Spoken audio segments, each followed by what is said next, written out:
Chapter 8 Parkour. A hop, skip, and a jump. Just don't fall. I awoke to the soft crackling of a fire, the burning wood popping and snapping close by. Despite the fire cracking away close by me, I felt my body to be incredibly cold. I shuffled closer to the heat, my body scraping over hard stone floors. There was a noise as my horn poked into something soft and warm. I reached out blindly with my hooves, grabbing the warm fuzzy pillow which I pulled against my head. I snuggled my mysterious cushy headrest, sighing in comfort. As my pillow shifted, trying to escape, I couldn't help but cling more tightly and grunt in annoyance. Inkwell?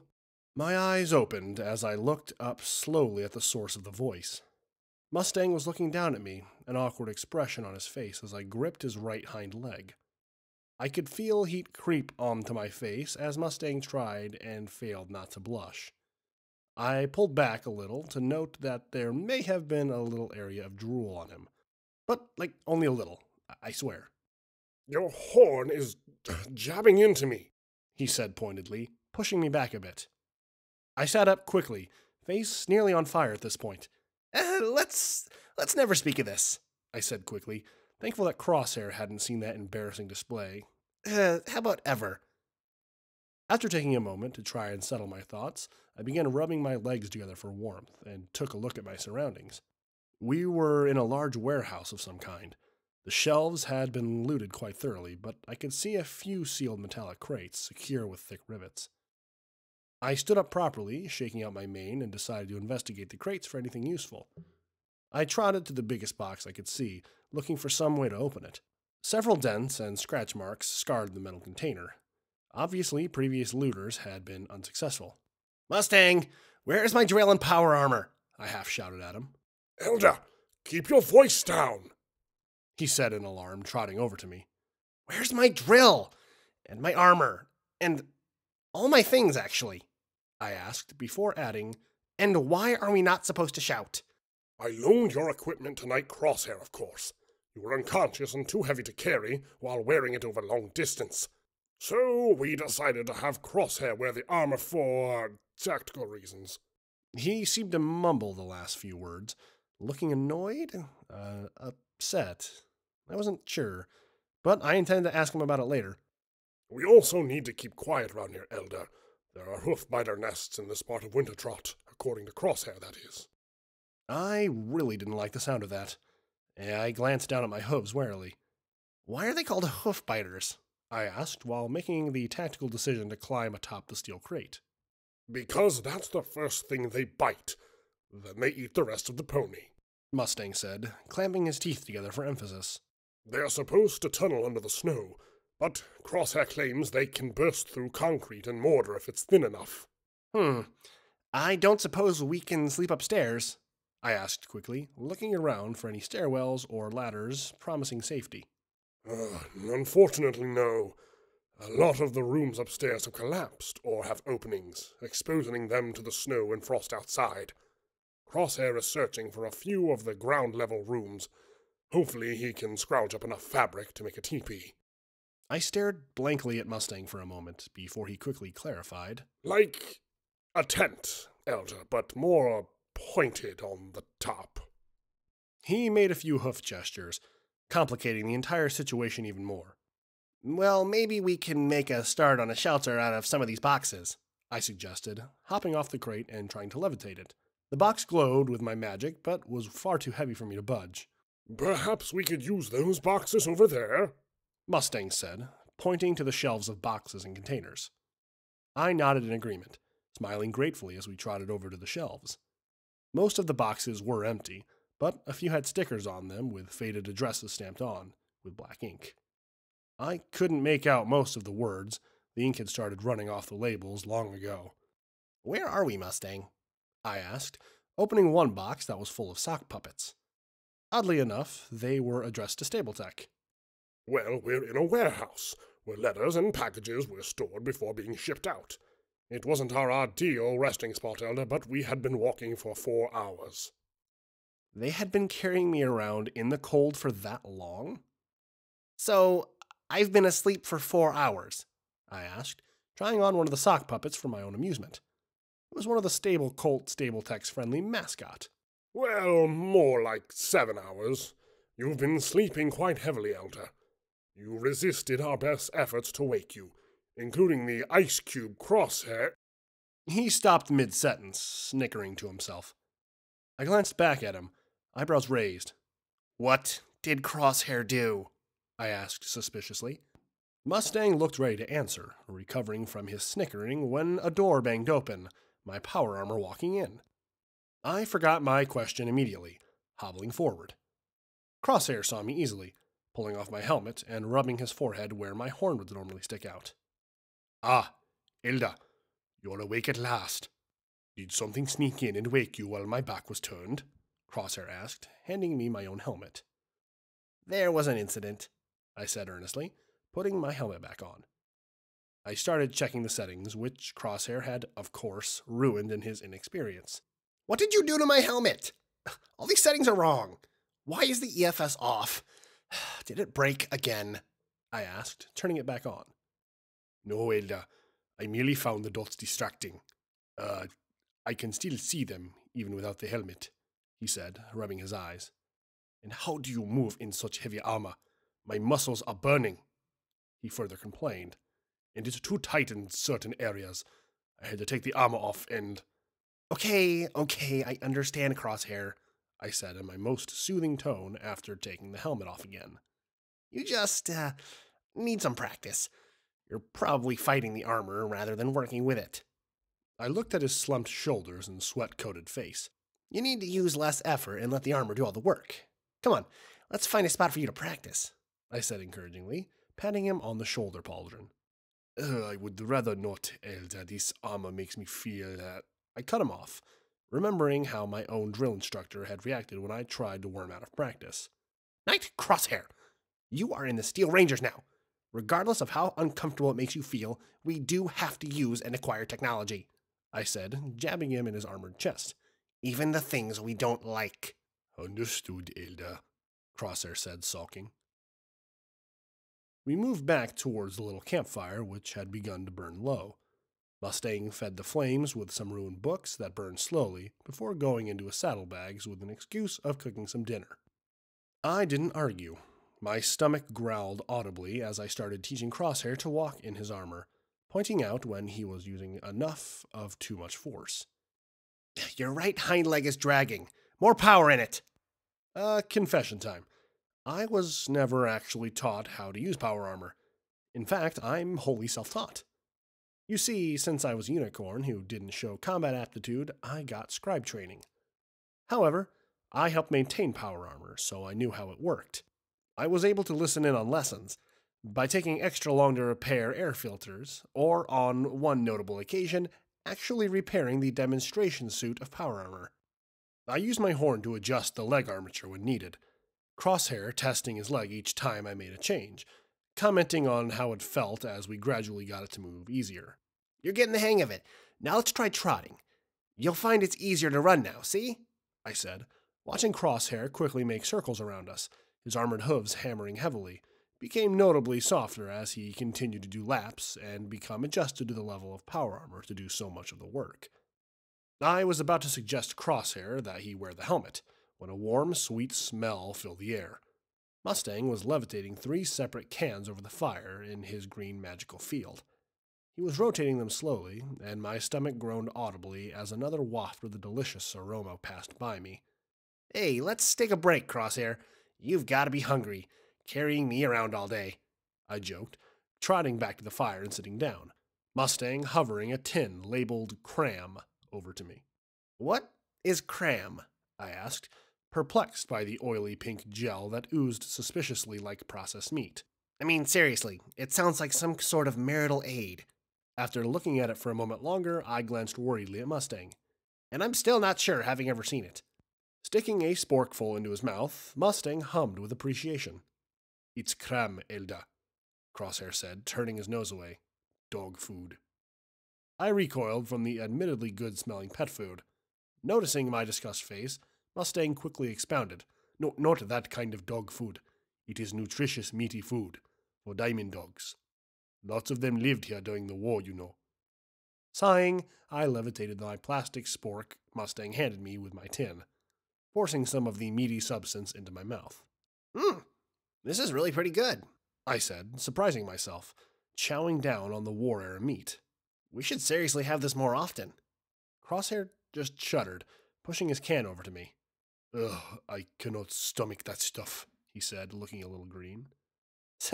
Says the zebra who is eating crackers with toothpaste, I retorted, stealing his can of meaty goodness. Crosshair huffed, opening his saddlebag.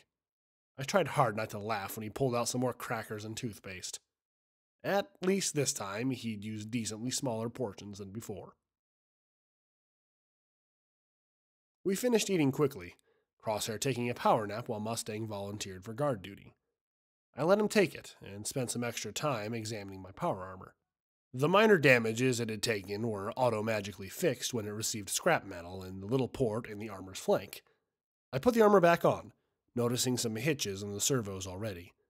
Either way, I was glad to be wearing it again. I decided to make a quick rummage through the warehouse we were in. The other rooms contained loading bays and further storage spaces. I made my way up an old, disused stairway, my hooves crunching loudly on some old skeletons.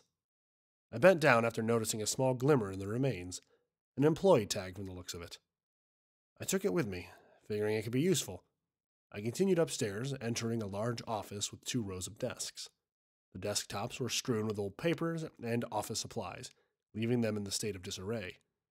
I sifted through some of the closed desk drawers, adding some bottle caps and a frozen solid sparkle cola into my saddlebag. I proceeded back to the offices where a set of double doors remained locked. I turned around and bucked the door, the wood splintering with surprising ease. I spun around, finding a dusty office. I walked in cautiously, small clouds of dust rising from the carpet as I looked around the office. The desk was neatly organized, and no skeletons were littering the floor, suggesting whoever worked here had been absent when the megaspells finally hit. I opened the drawers of the desk, finding an ice-cold bottle of Wild Pegasus whiskey and a small lockbox. Curious, I lifted the flat lockbox up to the desk, revealing a tiny key was necessary to open it. I slid the case into my saddlebag along with the whiskey, not confident I could break open the box without destroying its contents. While storing away the desk's contents, I noticed a small button. I almost didn't see it, and would have missed it had the glimmer of light not caught my eye on its reflective surface. I glanced around, looking for any obvious traps, like roof-mounted turrets or panels hiding security robots. Satisfied nothing was going to pop out and kill me, I reached out an armored hoof and hovered over the button. My curiosity grew as I knew I had to push the button, excitement building as I lowered my hoof down slowly and mashed it. There was a soft click, and then nothing. Just nothing.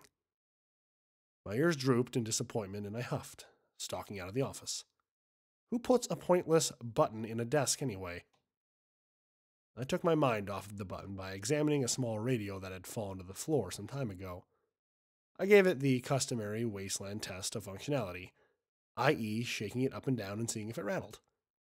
To my immense pleasure, the radio didn't jingle and jangle.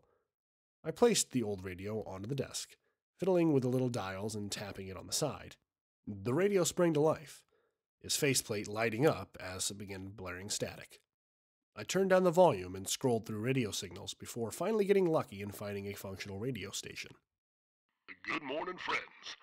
This is Snowflake Studio Radio Station with your host, DJ Frosttongue, bringing you the latest news in this icebox of a city. The rough yet invigorating voice of the DJ announced. Now, friends, old Frosttongue's got some very interesting news for you all. Seems like the Lost Legion have made their tactical withdrawal from Wintertrot, though I wouldn't count on them being gone for long, friends. I reckon they're just biding their time until the Super Stallions or Snow Pirates have wiped out one another or are simply too weak to oppose them. This was new and troubling information. Now I had to worry about 3 major factions. I made a mental note to ask my 2 partners about this Lost Legion. Currently, the Super Stallions and Snow Pirates are content to fight close to the Rockbiter District and Merchant Districts. Anyone in those areas should look into fortifying their homes or moving somewhere safer. Frosttongue paused, clearing his throat loudly before speaking again. Also, we've got reports of a pony in thick metal armor traveling with a zebra. My ears perked at that.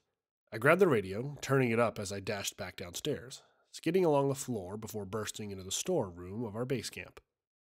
Mustang looked up in alarm, lowering Hailstorm as he saw me. Elder, what seems to be the problem? I cut him off, turning up the radio in my telekinetic grasp.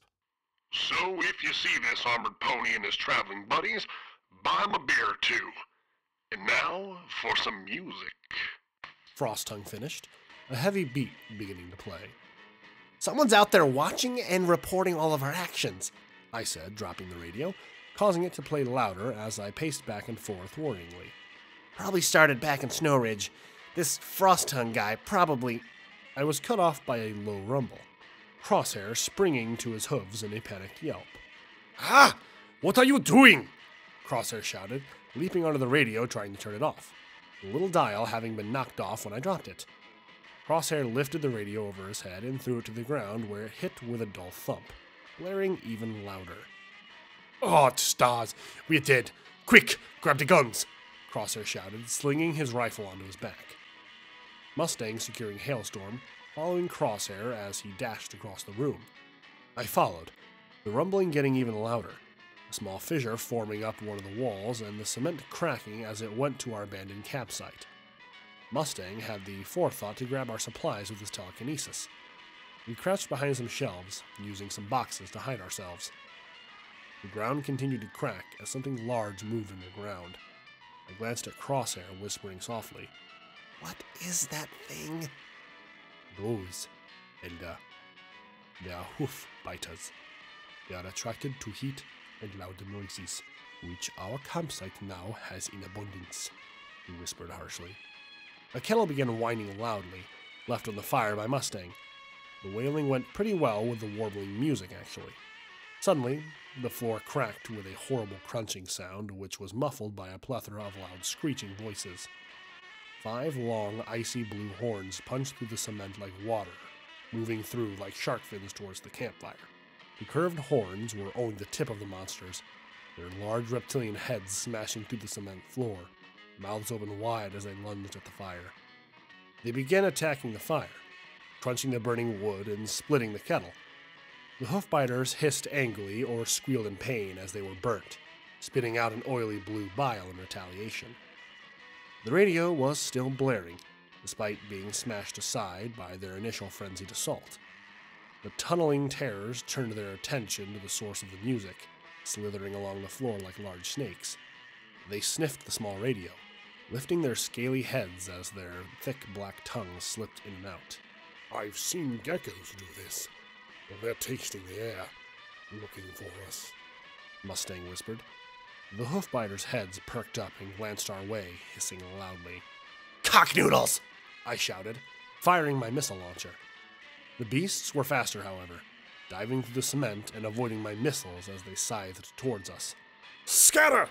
Mustang bellowed, throwing Crosshair to the left.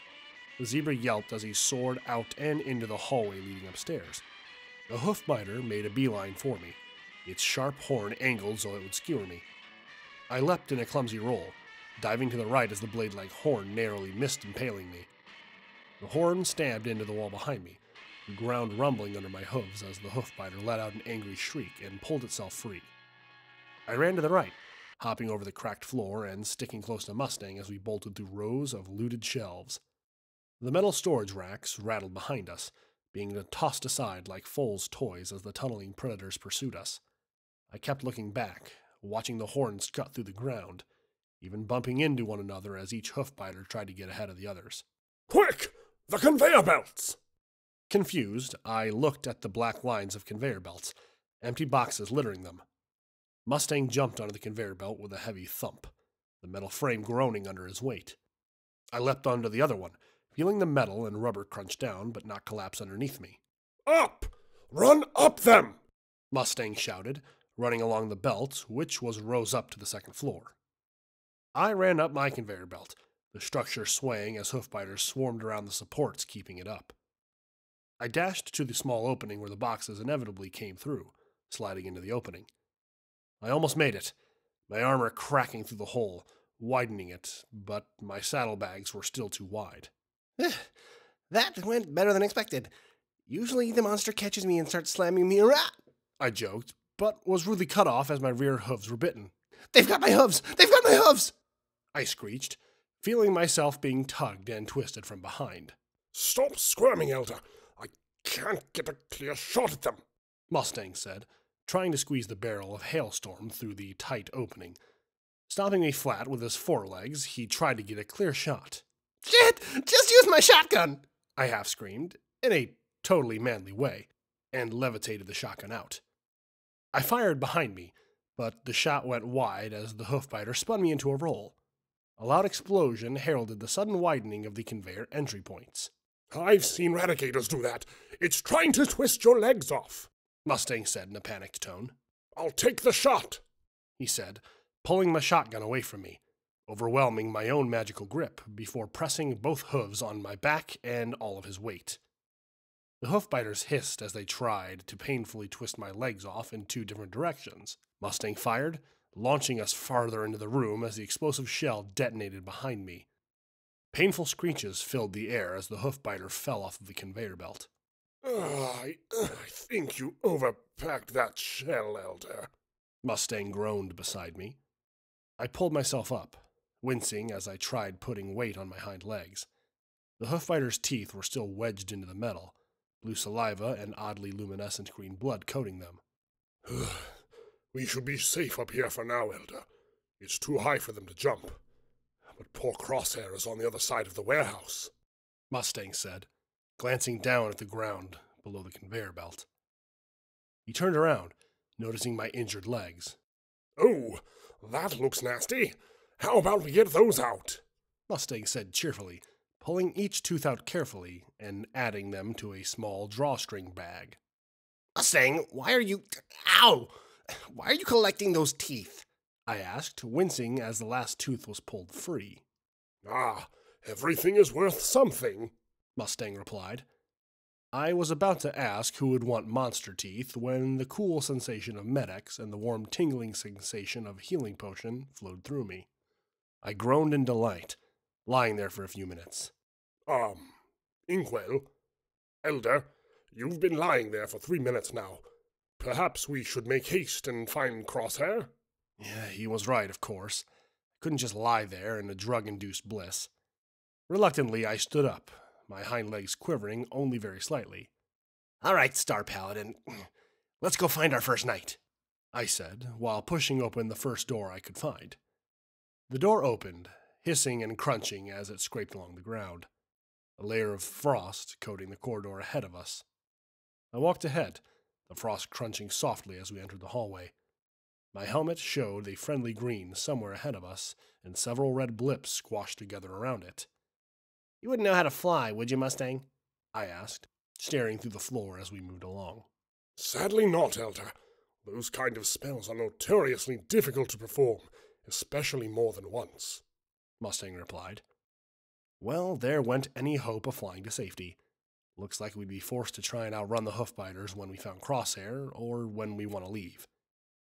As we got closer to the green blip, a large banging echoed around us. We cantered towards Crosshair's blip, finding the zebra was kicking a metal door, making small dents in the metal. Ah, Elder, it is good to see you both survived. Though, maybe a bit of warning before you toss me like that again, Star Paladin. Crosshair greeted us, still kicking the door. What are you doing, Cross? I can see hoofbiters clustering beneath us with all that noise you're making, I explained, glancing down at the mass of red blips below us. Relax, Elder. They are young and unable to leap and tunnel up on us. Those were young hoofbiters? I shuddered to think what an adult would look like. I've nearly got this door loose. Just let me... Crosshair was cut off by Mustang. Nonsense, Knight Crosshair. I'll handle this. This door just needs a jolly good kick. Mustang grinned, stepping back a few paces and charging the door. A pace from the door, he pivoted and slammed his hind hooves at it. Maybe a hair's breadth away from impact, Time slowed to an eerie crawl. Looking in slow motion at Mustang, I was greeted with a wonder to behold. Angelic light was blossoming from behind him, his mane still flowing in a wide arc from his spin. A group of singing voices echoed in the background, flowing perfectly over his muscled body like some sort of divine choir. As his hooves came to a seemingly slow rest upon the heavy metal door, a striped hoof slipped in and pushed the door open. Abruptly, the light and music cut out, and Mustang collapsed to the floor in an ungainly heap. "What? No! Turn it back on!" I said, before I could catch myself, earning some confused looks from Mustang and Crosshair. Anyway, Crosshair interjected, bringing the sudden awkward silence to an end. "I'd already taken care of it if you had just waited." Behind the door was a set of stairs heading straight up to another door. Mustang picked himself up, dusting his coat off and heading up the stairs. I followed suit, the air growing colder and my horn aching slightly as we got higher. Mustang bucked open the second door before Crosshair could open it, letting in a blast of cold wind. Snowflakes whirling around the tight stairway. We exited the stairs, arriving on the rooftop, which was being bombarded by high winds and snow. I glanced around, searching for a fire escape or possibly a gutter we could use to climb down. Trotting over and examining a rusted ladder that led down to the side of the building. "It is no use going back down, Elder. It is too dangerous," Crosshair explained, scooping up some snow and rolling it into a ball. "What do we do then? We'll have to climb back down."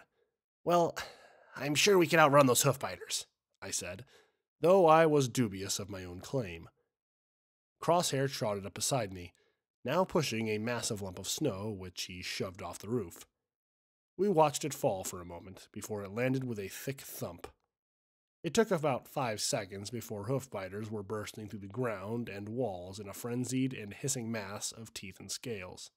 "I see what you mean now," I said weakly. "We can move across the rooftops," Mustang called over the wailing winds. "Look here! It's just a little hop, skip, and a jump to the other side," Mustang added, cheerfully leaping onto another rooftop. Time almost seemed to slow as he flew through the air, before landing heavily on the other rooftop. He turned back, smiling widely. "Now then, how about you take the plunge, Elder?" We spent the next 3 hours hopping from rooftop to rooftop. 3 dangerous hours. Every time I leapt over a rooftop or into a window, I had to worry about slipping and falling or falling short of my mark. The wind didn't help, sometimes whipping out into powerful gusts that nearly tipped over Mustang. During one gut-wrenching jump, Mustang was hanging by his forehooves with 2 unaware super stallions below him. Fortunately, we pulled him up without incident, despite the gurgling hiss of their scuttler guard dog trying to alert them. We eventually found our way to the roof of a deserted supermarket, where I had to hop down to a lower roof first. I then caught Crosshair and almost went through the roof when it came down to catch Mustang. Thankfully, the roof held, though I quickly trotted back to the large cracks we'd made, just to be safe. "I hope that's the last time we need to pull off an escape like that," Mustang said, breathing a sigh of relief as he looked over the side of the roof, the snow-covered ground now closer than it had been in hours. I was equally relieved. At least if I'd left off this roof, I'd only end up under a couple feet of snow. "I found a way down," Crosshair said, having dug through some snow and uncovered an access hatch. "Good work, Night Crosshair. At least now we don't have to jump through a leap of rusted cars and snow," I said cheerfully, glancing down the opened hatch, revealing an old wooden ladder. I pressed a hoof on the ladder lightly, causing it to groan a little, but it seemed otherwise stable. I spun around and climbed down, followed shortly by my companions. We'd arrived in a storage room, coated in frost and snow, icicles hanging from the ceiling, making the room feel like a dangerous cave. I inspected one of the crates, cracking the lid off with my hooves to reveal cans and cans of cram. "Guys, open your saddlebags. I need help carrying all this cram," I exclaimed, as I began to pack away the cans of delicious meat. Crosshair visibly cringed in revulsion, while Mustang helped me pack away the tasty canned food. "I'll go inspect the rest of this floor. You just take care of those emergency rations. He trotted off quietly, exiting the room as a steady pile of square cans grew beside me. I was able to pack a surprising number of them into my saddlebags, stacking them tightly atop one another. Mustang added some cram into his own saddlebags before we inspected a few of the other crates. The other crates had been looted a long time ago, mostly the vegetable products like canned carrots. There were a few left, but at best they were in questionable state. Still, I dropped them in as well. Waste not, want not. Satisfied with our haul, I tracked down Crosshair using my helmet's EFS. He was waiting downstairs, looking over some papers. "Ha, your timing is impeccable. I think I know exactly where we are now." I walked over to join him, peering at the checkout stall he'd laid papers out on, revealing it to be some kind of map. I managed to piece this map together using its missing parts of Wintertrot. That explained why it looked so small and rough. "This can still be useful, Elder. This is a bus schedule, indicating where you can get picked up. We just happen to be at the one such stop." He pointed outside the store, at a tilted bus stop sign poking valiantly out of the ground. "All right, so we're on this bus route. How does that really help us?" I asked, looking over the map. "Well, if you look here, Elder, the bus route terminates at the end of the mines. We just have to follow the signs, and we should make it there without further hindrance." He emphasized the word should, glancing out at the snowy landscape, frowning slightly. "None shall impede us, Crosshair," Mustang said, raising a hoof gallantly. "If we find a wall, we'll break it down. If anyone tries to stop us, we shall barrel through them. We shall complete our quest and vanquish our foes with righteousness." The wind gusting into the exposed store blew through his mane and beard, heralding the gentle music and soothing lights that slowly crept up from behind him. I may have goggled at him for a bit before the window was slammed shut. Looking over, it appears Crosshair didn't share our enthusiasm. Shrugging, he opened his saddlebags, removing 3 pouches of Radaway and a brown bottle of RadSafe capsules. "Drink up. We have a long trek ahead of us," Crosshair said, passing both of us a pouch. I removed my helmet to drink the medicine, dousing my horn in the radiation-purging solution, giving it a few minutes to seep in before wiping away the excess liquid before my eyes started stinging again. I ran a steel-clad hoof over my horn for a moment. Was it sharper than before? Maybe that was just my imagination. I noticed Mustang watching me, giving me a fake smile before looking away. No doubt he was worried about my horn growth, too. It had been poking him only a few hours ago, after all. We had to wait a few hours for the snowstorm to die down to more of a tolerable level, giving us plenty of time to snack on some of the pilfered cram, straight from the can. Everything in the supermarket was too damp to build even a small fire to heat up the cold meat. That was fine. I kind of preferred it cold. It was more chewy that way. The streets were eerily quiet, the wind having died down mostly. We froze every time we heard a large crash, usually just cascades of falling snow due to their weight and the wind. As we marched onward, a cascade of snow fell across the street from us. My eyes lingered on where the snow had fallen from, revealing the top of the building had collapsed. I would have just ignored it, had I not spied a massive hole in a taller building behind it. I glanced up at the building we were marching beside, noticing the hole bored in through the building as well. Looking further down the street, I could see an ominous trail of destruction continuing in a downwards motion. The bus route brought us along parallel to the trail. Coming to the lowest and last holed building, I was finally able to see what plowed through so many steadfast skyscrapers. It was big and metallic, like the airship I had arrived in. But this was no mere airship at the mercy of high winds. No, this was a downed cloud ship, so torn and mangled that it was actually pretty hard to tell what it had been. If I hadn't seen a few blueprints, I probably wouldn't have recognized the engineering compartments for what they were. As it was, large pieces of it were missing and huge chunks of metal had been gouged off the side of the main reactor. Several junction ports and cloud generators had been stripped open, revealing 200-year-old circuitry that still gleamed faintly in the light. Rust had, of course, attempted to tarnish this behemoth, but for the most part, the ship was in relatively good order. You know, for having gone through what at least had to have been 6 or 7 multi-ton buildings. I paused, glancing at the cloud ship wreckage and up on the snowy street we were traveling along. On one hoof, I could continue to the mines where we might find some mining suits I could turn into proper power armor, and on the other hoof, there was this heavily damaged and mostly buried warship sitting right here. With a heavy sigh, I turned from the wreck. Instead of crawling through it like I really wanted to, I had Crosshair pull out the map and mark down the street we were on. Hopefully, after getting some of the ghouls decked out in armor, we could get a real scavenging team down here. You know, actually now that I thought about it, they might even be able to fix it enough to get it to at least be partially operational. And then the logistics side of me went into overdrive as I mutely followed my companions. As it turned out, it was pretty much a straight shot to the mine. We passed by several signs, many of them old, depicting warnings. Some of the more artistic warning signs had pony skulls and crossbones on them, while others were written out plain equestrian. I ignored the colorful warnings mostly, focusing on how many mercenaries I could hire to protect a salvage team.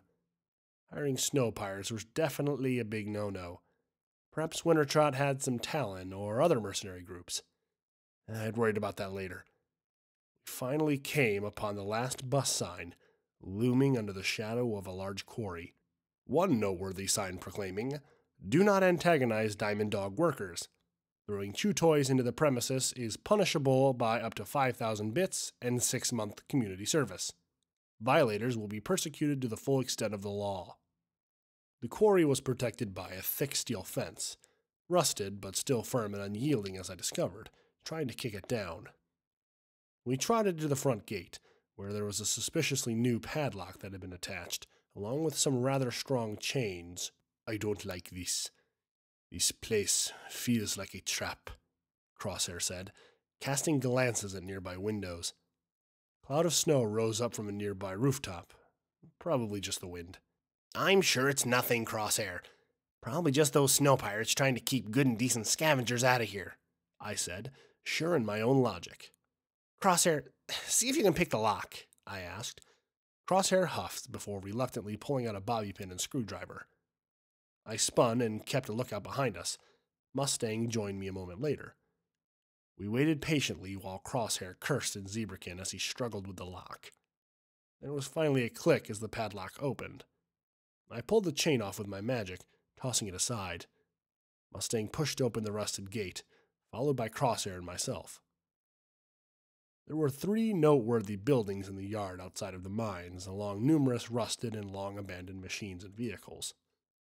The closest structure was a large warehouse, coated in a thin layer of snow.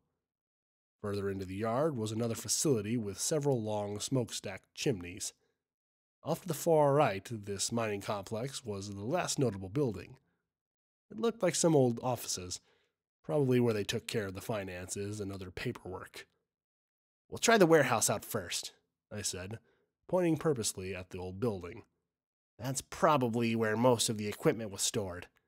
Crosshair and Mustang both nodded in agreement, walking beside me as we made for the warehouse. The deadbolt was a lot faster than the gate's padlock, but I still felt a bit antsy while standing there anyways.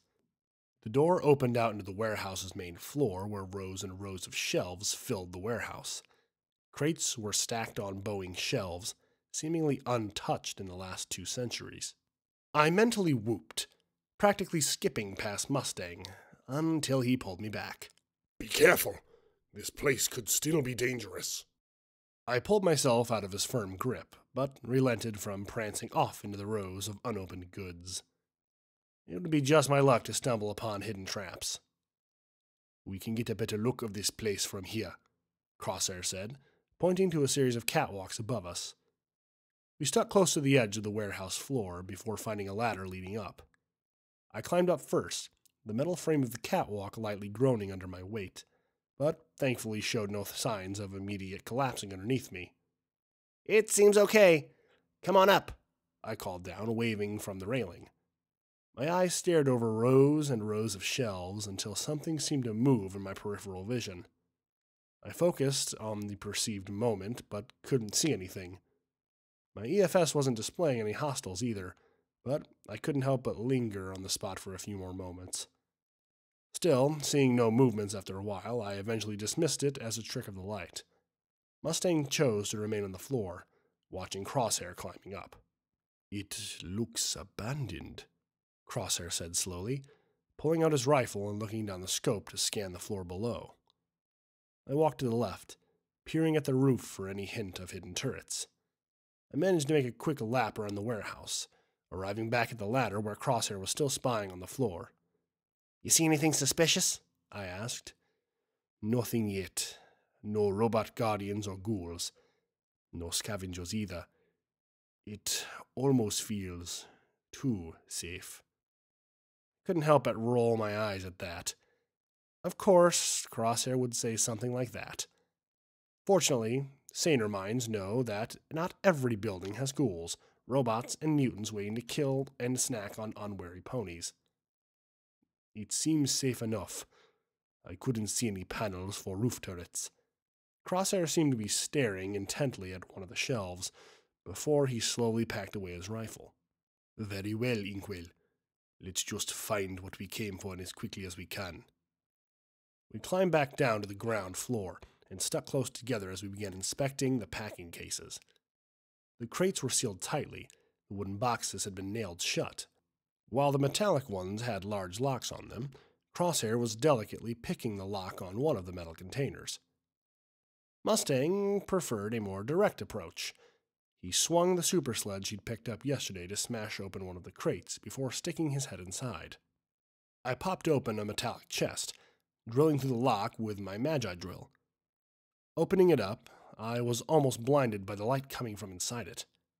I reached in a hoof and scooped up a couple of colorful stones. Gems, I mentally corrected myself. A whole crate of gems could be exceedingly valuable. The ghouls could even potentially make new talismans for energy weapons. Repair runes for armor, even. Assuming they could learn or copy the enchantments used on the talismans from the war. Of course, all good things had to come to a loud end. There was a high-pitched noise sounding vaguely reminiscent of an electrical discharge, followed by a sudden explosion. I turned towards the source of the commotion, only to see a dark form go flying past into another row of shelves. "Was that Crosshair?" Mustang asked, pulling his head out of the box and looking around. I slid out my shotgun from its leather holster and carefully walked over to the end of the row before peeking into the next one. I spotted a blackened smoking figure buried under some cardboard boxes. I walked over to the smoking body, pulling itself off the boxes. It was Crosshair. His fur burnt to a crisp, and reeked, as was to be expected. But his eyes were unmistakable, even if they were dazzled and rolling. With a sigh of relief, I holstered my shotgun so I could give him a helping hoof. "What happened?" I asked, helping him stand up. He opened his mouth to cough, only for a puff of smoke to escape it instead. "The cargo. It was booby-trapped," he rasped. Next to us, Mustang tapped a similar crate suspiciously, but nothing noteworthy happened. "Seems fine to me. Perhaps the—" We would never know what he was about to say due to an ominously demented giggle that floated across the warehouse. We all jerked as one, looking around to try and locate the originating point. I could feel the hair on the nape of my neck go on edge, pressing it against the inside of my armor, protecting it. Next to me, Mustang's own coat nearly doubled in size, a barely audible poof accompanying the reaction. Crosshair, on the other hoof, was already at maximum fluff from the trap, but his eyes took on a rather worrying twitch, as if to put the point across. Of course, then the giggles only redoubled, quickly becoming a moderately hysterical and considerably predatory cackle. "Okay, I started in a low voice. "How about we make like trees and get the fuck out of here?" In a breathtaking display of coordination and teamwork, we successfully moved from row to row, keeping our weapons pointed out and covering every single angle we could. After what felt like hours, but couldn't have been more than 2 minutes at tops, we had made our way to the door. Exiting at an unseemly pace, Mustang and I may have jammed ourselves in the doorway. Fortunately, careful deliberations won the day as I trampled him underhoof to make my escape. Turning back, it seemed we had worried for naught, as there was no shadowy specter looming on the other side of the exit. With a nerve-shredding slam, Crosshair smashed the door shut, then reverse-picked the lock until the deadbolt clicked shut. Sitting down, we all took a moment to catch our breath in a collective sigh. I popped off my helmet to wipe away the sweat from around my eyes. What the buck was that?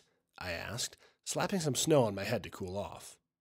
I've never heard such vile laughter, Crosshair mumbled.